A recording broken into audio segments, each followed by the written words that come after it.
To be honest, I'm kind of dreading making this video. Usually I make videos about really extreme situations. In this case, it's more subtle. Because of that, it's getting to me more. It feels more real. It feels more...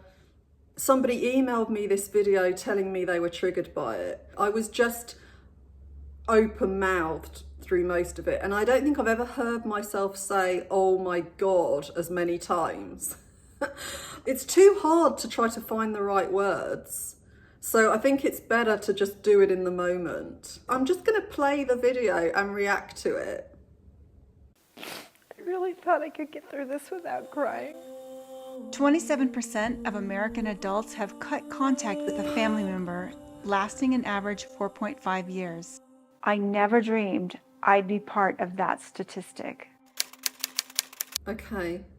She starts off crying. She says she thought she could get through it without crying. I don't know if I saw a real tear there or if that was fake crying, but either way, it was totally unnecessary. If she didn't want to cry, she wouldn't have put it in there. So she decided to put that in the edit. It was important.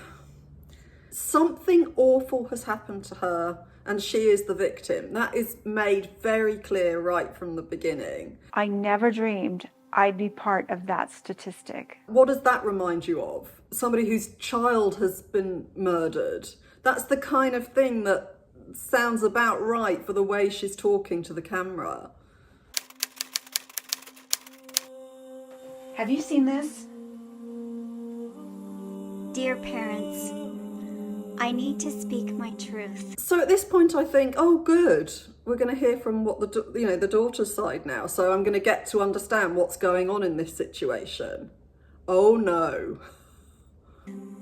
All my life, I've been gaslit about what I need to say. I need you to know how you're hurting my mental health. It's bad. I have my life ruined because...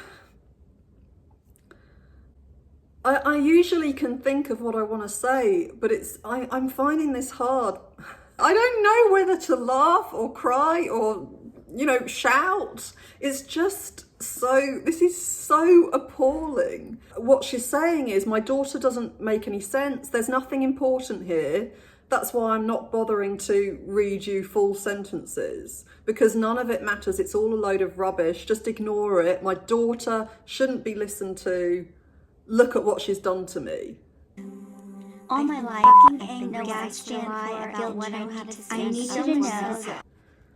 And that in itself just speaks volumes. It says everything. Of you. 90% of the letter was about politics and how we couldn't be in her life if we supported that guy. This kind of angry outburst from her was so out of character, we were shocked. We just didn't know what to do. I mean, what else needs? There's no need for the rest of the video. She's basically said, my daughter won't talk to me. She's listed her reasons why in a letter, and I'm not going to read the letter or tell you any of her points, with any clarity. I'm just going to mow over them all by saying that this is just about politics, or it's 90% about politics. Really? Because the little tiny fractions I saw didn't talk about politics. They talked about someone who was being gaslit and someone who was being guilt-tripped. So, and you see throughout the video why her daughter feels that way, because that is what her mother does all the way through this. This could be the mother of most of my clients. And so I see the other side of this. I see the people who haven't been heard, who've tried and tried and tried to work things out with their parent, just tried to get them to hear them and to understand. And, they've been so desperate for some kind of acknowledgement of the pain they've experienced because of this parent. There's something very real and solid that's happened. I never have someone come to me about, having cut off from their parent because they're overreacting. That never happens. Every time they tell me about all the things they've experienced, It makes perfect sense as to why they've separated from that parent. And in this case, I don't need to meet her daughter because she herself is showing us how she's completely unprepared to take her daughter seriously. And right from the beginning, she's set herself up as a victim, and the whole video is poor me. I thought I was a good mom. Not perfect, but pretty good. I mean, I just, then we have a scene where her mother is with her as a baby. What does that really tell us? The mother wants it to tell us that she's a great mother. She's really caring. There she is, she's looking at her daughter. Look how much she loves her and cares for her. And she did her very best. You know, she's not perfect, she admits that. So she's just a regular mum who loves her daughter. That footage really shows us that for those moments the camera was on her, she could smile at her baby daughter. That's all we know about her parenting. She said she's not perfect. That part sounds fine in theory because nobody is perfect. No mother is perfect and no mother needs to be perfect. But she's also not interested in these imperfections though, because she's just ignored her daughter's letter and told us how it's completely meaningless. When you say I'm not perfect, but I don't want to look at any of my imperfections and I don't want to consider the effects they've had on other people, then what are you really saying? Are you really saying you're imperfect? Or are you saying I'm perfect? I don't need to look at myself? Because that's the impression I'm getting. That this woman is so ruled by avoidance of shame. She cannot afford to look at the mistakes she's made or the ways in which she's behaved. It's too dangerous to go there. That's the impression I get. So she's showing herself up and she's got all these followers who clearly feel exactly as she does. And they're in total denial about the kinds of parents they've been. But pretty good. Honestly, I was in denial at this point because I thought this was more a thing between her and my husband Ted, because I'm not that political at all. So I thought we could still have a relationship. So one day I responded positively to one of her Facebook posts, like normal, thinking that the letter was just some one-off thing that would blow over. But she unfriended me. This email from her daughter is just something that's going to blow over. It's just a one-off thing. So in other words, again, everything in it is just totally irrelevant. She's going through a weird phase, and the next morning she'll wake up and realise everything she said was rubbish and we'll be back to normal. Look at the way she responds. This kind of angry outburst from her was so out of character.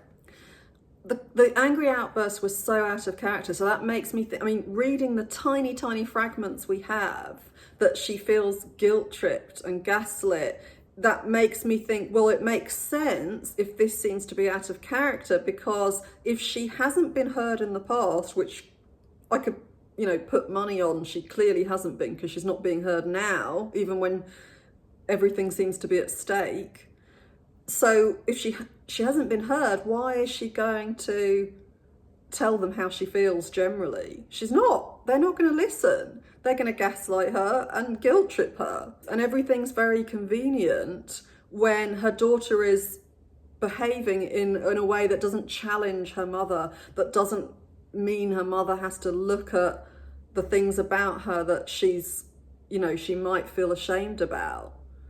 And then when her daughter behaves differently, when her daughter is actually voicing all of this pain, the mother's like, oh, she's just become someone else. She'll flip the other way soon. If we just ignore it, she'll go back to normal. And that's, I would guess that's exactly why her daughter has cut contact from her. It's that attitude. And you can see how much she's written. You know, this is not like a very flippant, I don't want to know you anymore, I don't care. It's not, the email is not a sign that this kid, or rather adult now, because she's 29, we find out later, it's not a sign that she's suddenly said, actually, I can't be bothered, you bore me, I've got better things to do in life. This whole video suggests that's exactly what's happened, but clearly it isn't. You can see that from the length of the email, how much her daughter has to say, all of these feelings that she's bringing up and experiences that she's bringing up that have brought her to this decision. And this decision is an incredibly difficult one to make. People don't stop contact with their parents easily. I've never met anyone who has. I've never had a client who easily cut off from their parents unless the abuse was so extreme that the person was either kicked out when they were a teenager, and so they were forced to find their own way, or they escaped as a teenager. And it's always, you know, when they're very young. And so then they made their own way, and it was easier to cut off in those examples because everything was so clear. It was so clear the parent was the enemy. Whereas in almost every case, it's not like that. It's confusing because the parent isn't 100% pure evil, you know, and there's so many things that keep somebody feeling like they need to be in touch. There's also a lot of love there, and there has been a lot of hope that their parent or their parents will come around, you know, and finally see them and hear them.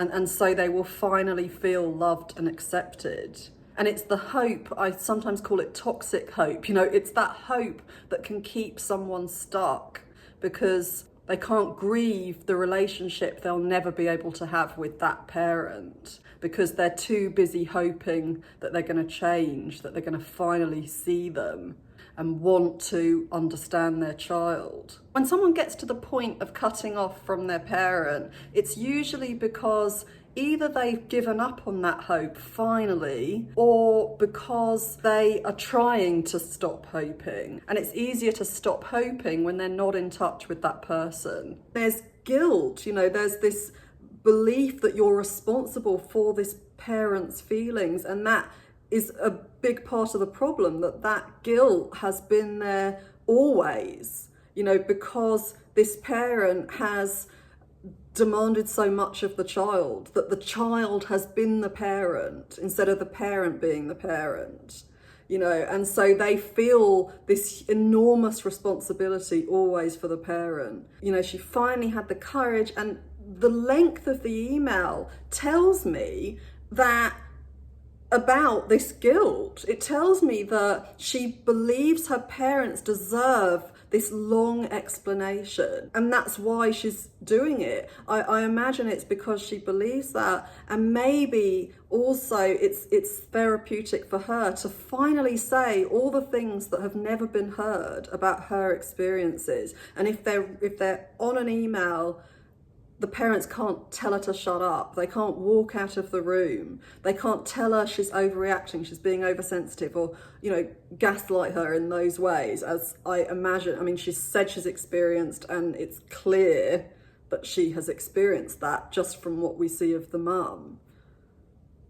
There's no moment throughout this video where the mother stops and thinks, I wonder what my daughter must have actually experienced to get to this point of actually cutting off from me. You know, how hard would things have been? How painful would they have been for her to get to that point? It's so much easier to stay in touch with an abusive parent than it is to cut off from them.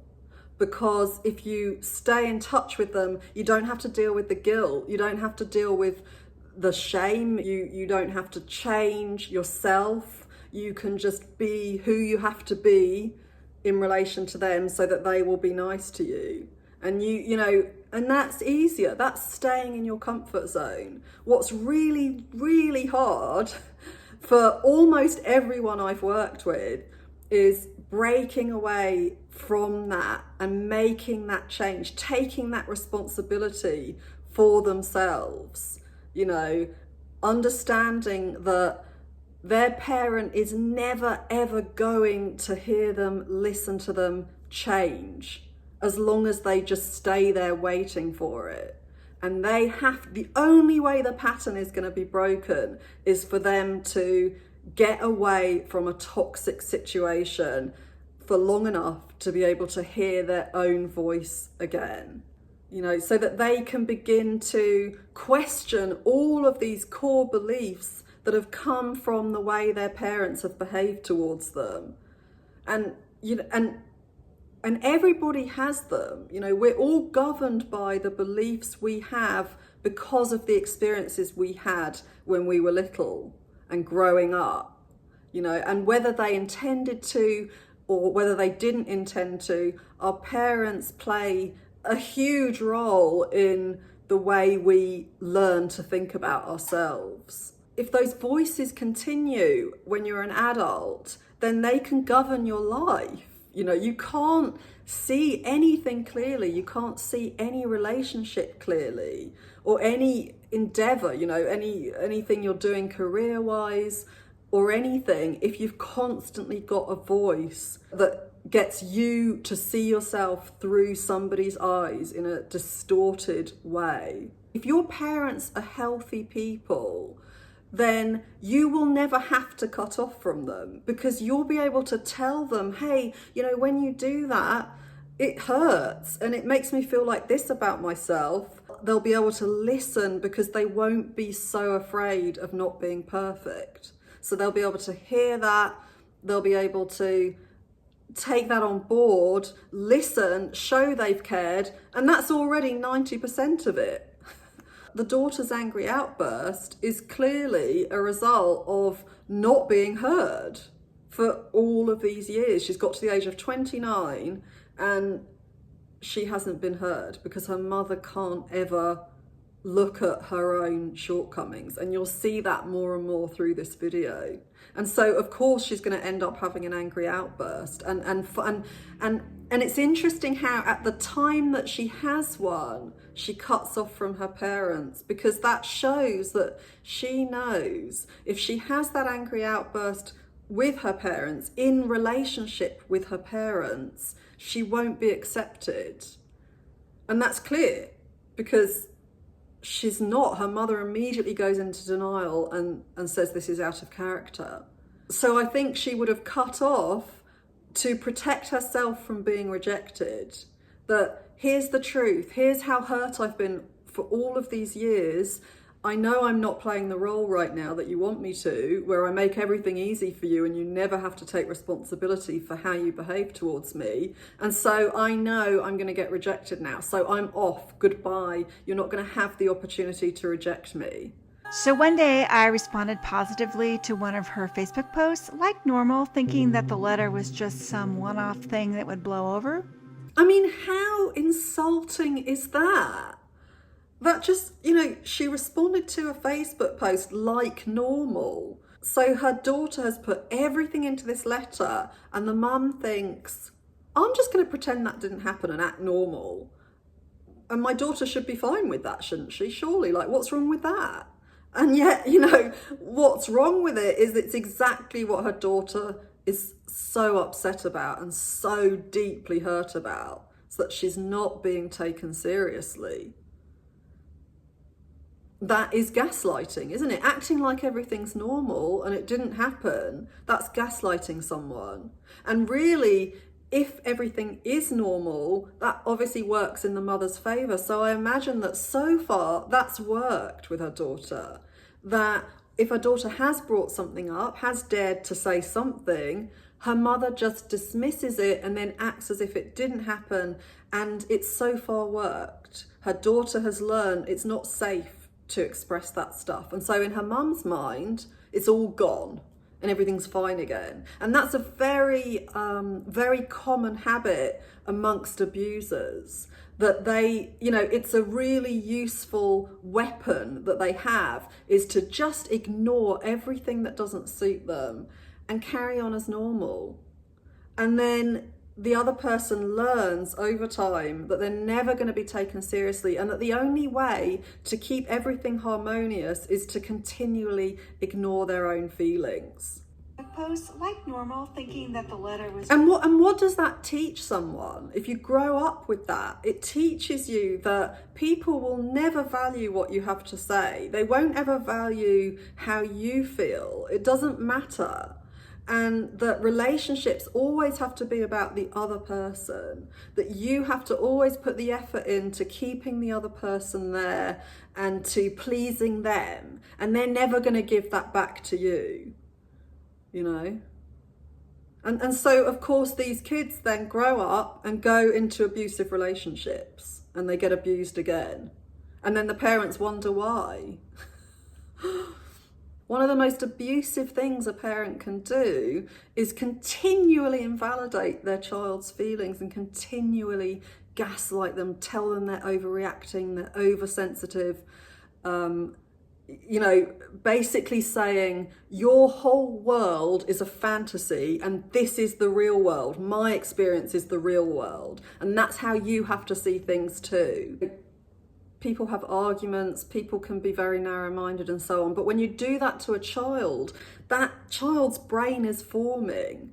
So they don't have that same power. They don't have any other point of reference. So they internalize all of this, all of these messages. Everything the parent can't face in themselves, that child has to internalize as being their problem. And this is interesting too, the way, you know, the response that we see to that email is received. And maybe that's all her mother said.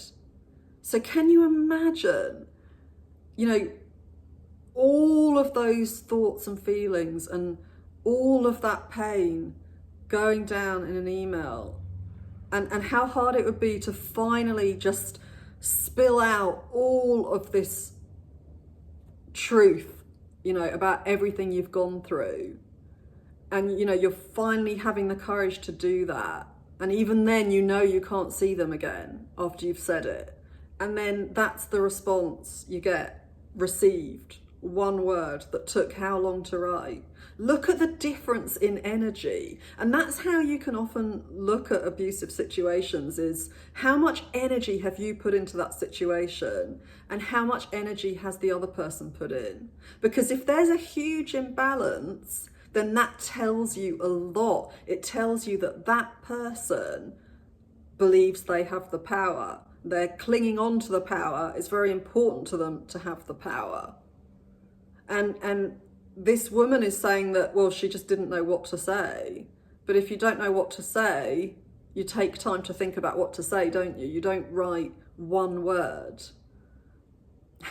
So that, again, that tells me that this woman is clinging on to her power. I was in denial at this point because I thought this was more a thing between her and my husband, Ted, because I'm not that political at all. So I thought we could still have a relationship. I would guess, seeing as she said that she's gaslit and guilt tripped, I would guess that where the politics comes into this is that they're not open to listening to her point of view. Maybe this is something to do with her values, that she's trying to express her values to her parents and they are not listening. They're not taking anything she says seriously. Her mother says she's not really that political, but that doesn't mean that she listens to her daughter when her daughter talks about politics, or she takes what's important to her daughter seriously. I think the mother's being pretty manipulative here in trying to say that all of this is about politics, that this evil daughter is now ignoring her family just because they have different political views. You know, I've never ever heard of that. I've never had a client say to me, I can't talk to my mum. She was the best mum ever. She was so kind to me, but she's voted for this person who I don't like, so I'm never speaking to her again. I've never heard anything like that. And it's clear from this woman's behaviour that that is not what's happened here either. But she wants her viewers to think it is, and that says a lot about her. She unfriended me. Like, oh my God, what a massive shock. Why would her daughter have unfriended her? What? This daughter is crazy. Followed up with a text that said something like, "You don't get to stay in my life. I'm keeping this number for family emergencies only. Don't contact me." So her daughter is being firm. It sounds like her daughter is in her anger, which is great. That's a place that I try to help my clients to get into, you know, because it's so much easier to protect yourself when you're feeling angry than it is when you're feeling guilty, anxious, and responsible for your abuser's feelings. So she's in her anger. And I think probably what triggered that anger was her mother acting like everything's normal and liking a post as if she has the right to be one of her Facebook friends liking her post after completely dismissing all of these really deep upset feelings from a lifetime. So when she says you don't get to, that phrase, I mean, that makes perfect sense to me. You don't have the right to just carry on like everything's normal after all that's happened and after you've just ignored all that I've said about that. Ted's sister got involved to see if she could help, but Haley immediately unfriended her, which was surprising because the two of them were politically aligned. I mean, at this point, the mother is so, like, she's in such a safe place inside herself because she's so protected from the truth about who she is. This aunt has got involved. She's texted her niece and she's said, you know, something to help the parents. So she's obviously made it clear she's on their side, not having read this letter, presumably, from the daughter. And she's getting involved, sticking her nose in, and that would have felt, I imagine, very dismissive to the daughter. This is a flying monkey, you know, because this is somebody who's been sent from the person who's too narcissistic to listen to the upset and the pain of what her daughter's going through. She's been sent out on a mission to bring this daughter back again into the fold and, you know, to just get her to just forget about all her feelings and go back to the status quo again. So it's no wonder that the daughter blocked her. And here's the mother saying, I don't get it, because they vote for the same party. You know, so she's, again, it's so much simpler for her if she can just believe that this is about politics and it's not about anyone's personalities.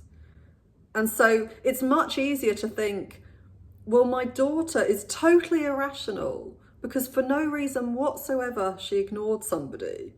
That way she's off the hook because that means that she hasn't done anything wrong either. Friends offered to step in and say something on our behalf, but after what happened to Ted's sister, we just said no. A couple weeks later, she did not wish me happy birthday for the very first time. This wound was so fresh, I couldn't even say her name when I talked about it. I've even had some people really close to me decide to move on from me. And that's the hardest of all. So, you know, she showed the part where she couldn't say her daughter's name to show how hurt she is. That's the point, isn't it? So she wants the viewer to see, and you find out later that the viewer she has in mind is her daughter. So this is all to guilt trip her daughter. So she wants her daughter to see, oh my, you know, how much suffering she is enduring. And it's all about her. All she's thinking about throughout this video is her own pain because she was rejected. Abusive people, the way they operate is always to reject so that they're not rejected. So they'll be punishing, you know, of the other person, and they will abandon the other person. And I imagine that, you know, from what her daughter says, and all I have to go on is that she was gaslit and that she was guilt tripped. And I'm not questioning those things because I can see it happening right now in the video. So there must have been, yeah, I'm sure there were loads of other things that happened, but these are the only two forms of abuse that we're allowed to see. So by not listening to someone, by dismissing someone, by rejecting how they felt and their experiences, what you do is you make sure that they're never in a position where they can reject you, where they can get to know you, get close to you, and then reject you. And so that's why, and it's also ironic because the only reason her daughter is rejecting her is because of all of the years in which she has felt rejected. It's because she couldn't have that close relationship with her mother. And this mother is responding with more rejection. Can you see that? Because she's telling her audience of viewers that her daughter shouldn't be taken seriously, that her daughter's really unreasonable, you know, and that her daughter's pretty cruel because she doesn't care. She doesn't care about this poor mother. That's the message we're getting. And so she's being so judgmental of her daughter. And that's the hardest of all. In November, I texted her that we were going to Montana to see her sister for Thanksgiving and that she was warmly invited, but if we didn't hear back, we'd assume she wasn't interested. Silence. So, you know, it's kind of funny and tragic and horrendous all at the same time, because the way she says silence, she's decided that she's been really reasonable. She sent this really nice invite and all she's had back is silence. And in reality, the daughter, it seems, has just had a word that says received back. And then her mum has just twice now acted as if nothing's happened. So this is now then, including the received remark, this is now the third time, including the Facebook situation, that her mother has completely dismissed everything she's said and tried to act like everything's normal. In her mum's mind, she's hoping her daughter's going to just snap out of it because she hasn't spent a second thinking, oh, maybe I need to do something differently. Maybe I need to rethink something. No, not a second, because all of her spare time is spent on feeling sorry for herself.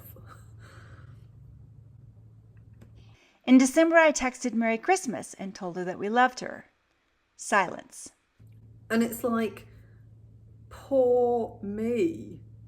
Poor me. Look at what a horrible daughter I have. That's really what she's saying.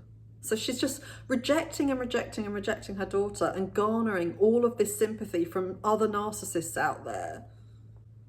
And she's playing the victim. So she's behaving as if it's her daughter who's the really judgmental one. That's what happens in abusive relationships, is that the person projects what they do to their victim and they see themselves as the victim. They either genuinely see themselves as the victim or they paint themselves as the victim. But either way, it serves them, you know, for that person to see them that way.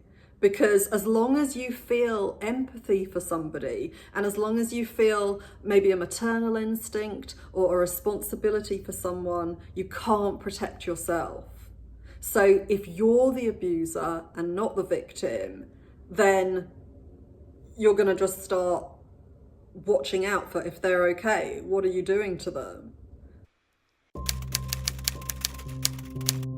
So that winter, I emailed her a few times, mostly personal development stuff that I thought she'd be interested in. This is almost like a joke. To send her affirmations and personal development stuff, what she's saying is, I know you need help. You know, you need help with your mental health. And I'm helping you with it because there's a problem with you. You know, just by being the one to help, I'm telling you that this has nothing to do with me or how I've mothered you. And I'm showing you how caring and committed I am as a mother. Because even after you haven't responded, I'm so kind and lovely that I'm now sending you all of this stuff so you can help yourself to be less crazy and just a more reasonable, nice person like me. to try to tempt her daughter back in. It's not that surprising because this has obviously worked in the past, this way of being with her daughter. You know, it seems that the guilt trips work on her daughter. So showing her daughter, oh, look what I'm doing for you. Usually her daughter will then drop her feelings and her experiences and think, oh, my poor mother, I've got to be there for her and look after her, you know. And that's why she continues to do it, because she thinks it's going to work. You know, even throughout this whole video, I mean, I think in the end, her daughter has had a couple of years of no contact. And even by the end, the mother is still hoping that this video is going to guilt trip her daughter into getting in contact. So she hasn't ever decided, I think I might start doing things differently now. No. She's just going to keep going with the old abusive habits and decide that she is the victim here. So I hope that was helpful. If you haven't subscribed, please subscribe. In the next video, she doesn't even care how we feel. She doesn't care if we're struggling with this issue. She doesn't care if we're alive or dead. I mean, she doesn't really know. I don't hear any, I'm really sorry, there's nothing there. Around this time, I started watching videos on estrangement to see if I could figure out what was going on. So her daughter's told her what's going on, but she's decided that she's going to find out elsewhere from someone who she can take seriously. I ordered Joshua Coleman's book, Rules of Estrangement, scanned a couple of chapters out of order, including the amends letter section, which I could not stomach because it required far too much contrition.